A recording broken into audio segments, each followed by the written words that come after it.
So often when we talk about Muslim youth, we always talk about Muslim youth this way. How many young people remember every time you go to a program they said the youth, they're the future, the future, the future. As if, our young people are in some distant galaxy in a Star Wars movie hanging out with the Cleons. No, isn't true that youth are the future, but also they are the now generation. They're here now. They have hopes and aspirations now. They need your love and support now. They have things that they can do now. And so I'm asking, first of all, I'm going to ask if you all would stop talking. Young people, young people. Thank you, thank you. I'm going to ask you to be quiet just for a little bit. Won't take long. Brothers and sisters, we need to build this youth center because these are the voices of Islam today. Not in the future, but right now, today. And it's important because in our country today, there are other forces who are trying to bring out voices that are not authentic voices for Islam. There are people who are trying to put out other young people and say, these people represent Islam. You've got someone from Canada coming down and saying that it's okay. It's okay. You don't need Adam and Eve. You can have Adam and Steve. You have that happening. You have another leader who's saying that Muslims don't need to pray. We can just pray in our hearts. We don't have to pray 5 times a day. And when I asked him why, he said, Allah knows my heart. I said, right. That's why you need to pray, because Allah knows your heart. But my point is this. This is what we're happening. It's brothers and sisters in the background. Thank you. All right.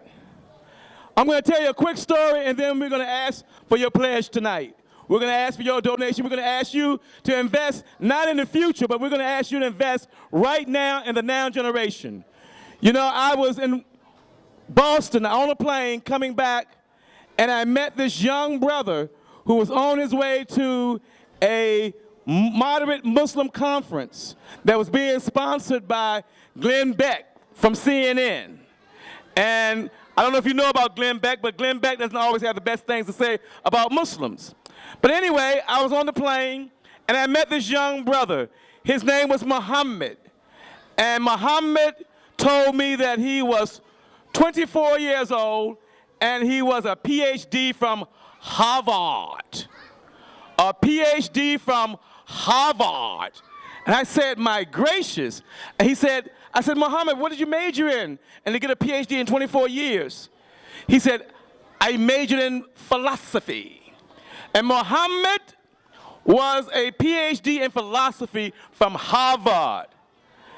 And so we were talking, and mashallah, Muhammad could tell, he could discuss, he was so smart, he was so very erudite, he could tell you everything. He could talk about the dialectics of Socrates, talk about the ethics of Plato, the rationalization of Spinoza, and he could go to the epistemology of Kant, and all of the wonderful things he could discuss. And I was saying, my gracious, Muhammad from Harvard, 24 years old, 24 years old, you go, Muhammad. Bad boy, Muhammad. And so as we continue to talk, the stewardess came along, and the stewardess says, what would you like to have to drink? And of course, I always ask for cranberry, but if you fly an airplane, they don't have cranberry, they have cran apple. I haven't figured out yet why they don't have cranberry, just cran apple. So they said, we have cran apple. I said, okay, cran apple.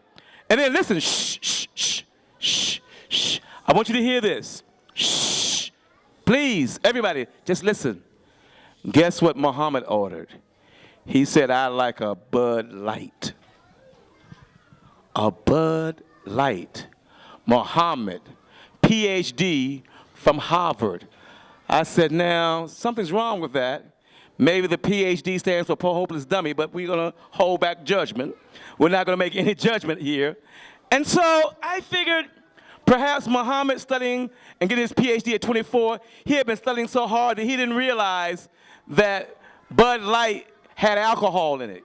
Because I know there are some of those beers that you call, it has .00000.110% alcohol. They call them non-alcoholic beers. And so I thought, let me give Muhammad the benefit of the doubt. I said, Muhammad, guess what? Bud Light has alcohol in it too. And he said to me, I know. I said, but Muhammad, you're a Muslim. Muslims don't drink alcohol. He said, oh, Mahdi, I'm not that type of a Muslim. I'm a secular Muslim. What in the world is a secular Muslim? Can someone tell me? What in the world is a secular Muslim? First of all, the word secular means non-religious, and Muslim means that you have religion.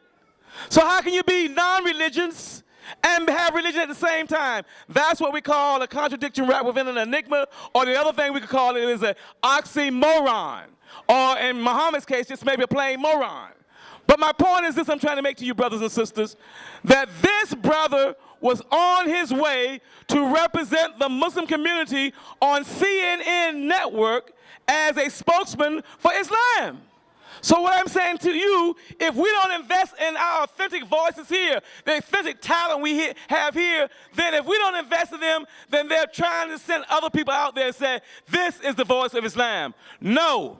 Someone saying that you don't have to pray is not the voice of Islam. No. Someone that says that Adam and Steve rather than Adam and Eve, no, that's not the voice of Islam. Someone who says it's okay to drink alcohol, somebody who says it's okay to play the filthy hip-hop things that are going on the radios and that, they are not the authentic voices of Islam. Tonight, you have the authentic voice of Islam right here with our masked Girl Scouts and Boy Scouts. Give them a big hand. Tonight, you have the authentic voices of Islam with Native Dean. Native Dean.